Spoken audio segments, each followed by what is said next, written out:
někoho na pomoc. Já tady mám pana starostu města Pečky a předávám mu prosím slovo.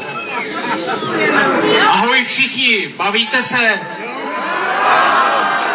Víte, já jsem si vzal tohle tričko, protože Lukáš Hanzelín, ředitel kulturáků a hlavní osoba tohohle programu mi říkal, můj šéf je vůl, teda není vůl, ale jestli se neurazím, tak já se fakt neurážím. Jsem moc rád, že jste všichni tady. Těšíte se na komunálu? A kdo z vás je z Peček? To je vás tady málo. A kdo jsou přespolní? Já bych vám ještě chtěl něco říct.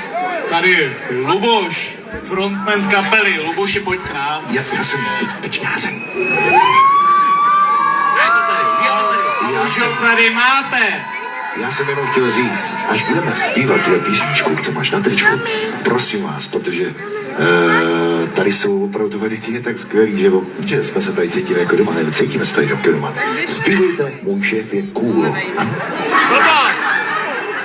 Takže víte, co je pěkný, že když vás tady starosta města vítá, tak tady Luboš, to je místo starosta města. Takže pěkně si to užijte. Doufám a prosím zvukaře, aby to pořádně osolil, ať to slyšejí nejenom Pečky, ale i ty ostatní obce. A dobře se bavte, mějte se krásně a mám vás všechny rád.